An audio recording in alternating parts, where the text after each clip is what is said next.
Hello friends, welcome to కీర్తి వంటిల్లు. ఈరోజు వీడియోలో కట్టు పొంగలి నోట్లో వెన్నెల జారిపోయేంత సాఫ్ట్గా చాలా రుచిగా రావాలి అంటే ఎలా చేసుకోవాలో చూపించబోతున్నాను. పొంగలిని ఈ విధంగా చేశారంటే చిన్న పిల్లల నుంచి పెద్దవాళ్ళ వరకు ఎవరైనా ఇష్టంగా తింటారు. అంత బాగుంటుంది. ఎలా చేసుకోవాలో ఈ వీడియోలో చేసి చూపిస్తాను. వీడియో స్కిప్ చేయకుండా పూర్తిగా చూడండి. కట్టు పొంగలి తయారు చేసుకోవడానికి ముందుగా కుక్కర్లోనికి 1 గ్లాసు బియ్యం వేసుకోవాలి. రేషన్ బియ్యం అయినా తీసుకోవచ్చు, లేదంటే మీరు రోజు అన్నం వండుకునే బియ్యం అయినా తీసుకోవచ్చు. ఇక్కడ నేను రేషన్ బియ్యంతో చేస్తున్నాను. మీ ఇంట్లో ఏ బియ్యం ఉంటే ఆ బియ్యంతో చేసుకోండి. ఇప్పుడు బియ్యంని ఏ గ్లాస్తో తీసుకున్నామో అదే గ్లాస్తో 1 గ్లాసు పెసరపప్పు వేసుకోవాలి. 1 గ్లాసు బియ్యం తీసుకుంటే 1 గ్లాసు పెసరపప్పు తీసుకోండి. పొంగలి టేస్ట్ చాలా బాగా వస్తుంది. ఇలా బియ్యము పెసరపప్పు వేసుకున్న తర్వాత నీళ్లు వేసుకొని 2 లేదా 3 సార్లు శుభ్రంగా కడిగి ఆ నీళ్ళన్నీ తీసేయండి. ఇప్పుడు ఏ గ్లాస్తో అయితే బియ్యము పెసరపప్పు తీసుకున్నామో అదే గ్లాస్తో 8 గ్లాసులు నీళ్లు వేసుకోవాలి. 1 గ్లాసు బియ్యానికి 4 గ్లాసుల నీళ్లు వేసుకోవాలి. 1 గ్లాసు పెసరపప్పుకి 4 గ్లాసులు నీళ్లు వేసుకోవాలి. మొత్తము 8 గ్లాసుల నీళ్లు వేసుకోండి. ఇలా నీళ్లు వేసుకున్న తర్వాత 1/2 టీ స్పూన్ కల్లుప్పు వేసుకోవాలి.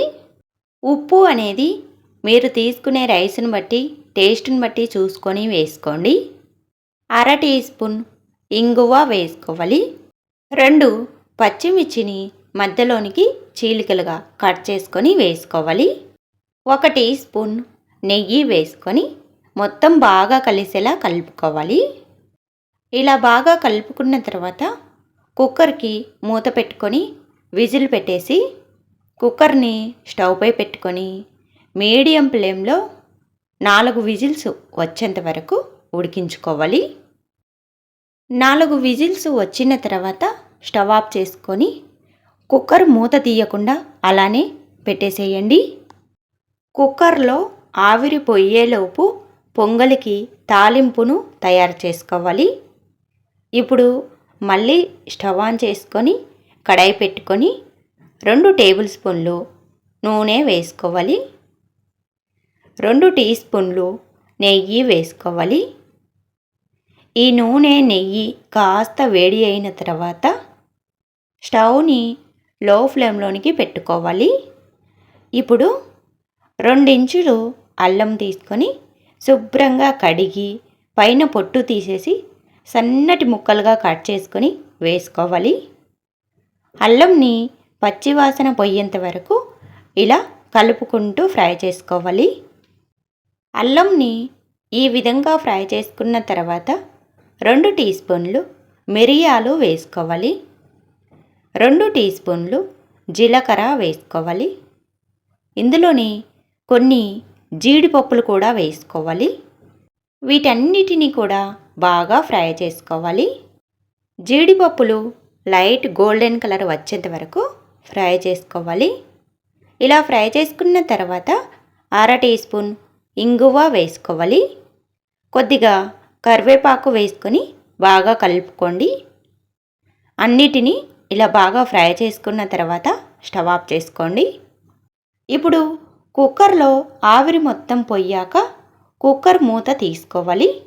చూడండి, బియ్యము పెసరపప్పు బాగా మెత్తగా ఉడికిపోయాయి కదా. ఇలా ఉడికించుకున్న తర్వాత గరిటెతో బాగా నలిపినట్టుగా కలుపుకోవాలి. ఇలా కలుపుకుంటే పొంగలి బాగా మెత్తగా సాఫ్ట్గా చాలా రుచిగా ఉంటుంది. ఇలా మెత్తగా అయ్యేంత వరకు కలుపుకున్న తర్వాత మనము ముందుగా చేసి పెట్టుకున్న తాలింపును ఈ పొంగలిలో వేసుకొని కలుపుకోవాలి. తాలింపు మొత్తం కూడా పొంగలిలో బాగా కలిసేలా కలుపుకోవాలి. ఇలా అంతా కూడా బాగా కలిసేలా కలుపుకున్న తర్వాత మూత పెట్టుకొని 10 నిమిషాలు పక్కకు పెట్టేసేయండి. ఇలా 10 నిమిషాలు పక్కకు పెట్టేశామంటే మనం వేసుకున్న తాలింపు ఫ్లేవర్ మొత్తం పొంగలికి బాగా పడుతుంది. 10 నిమిషాల తర్వాత చూపిస్తున్నాను చూడండి. పొంగలి ఈ విధంగా ఉంటుంది. ఎంతో టేస్టీగా, సాఫ్ట్గా, చాలా రుచిగా ఉండే కట్టు పొంగలి రెడీ అయిపోయింది.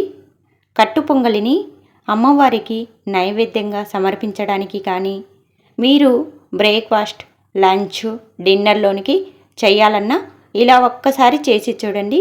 నోట్లో వెన్నెలా జారిపోతుంది. అంత సాఫ్ట్గా, చాలా రుచిగా ఉంటుంది. మీరు కూడా తప్పకుండా ట్రై చేసి ఎలా వచ్చిందో కామెంట్ చేయండి. Thanks for watching.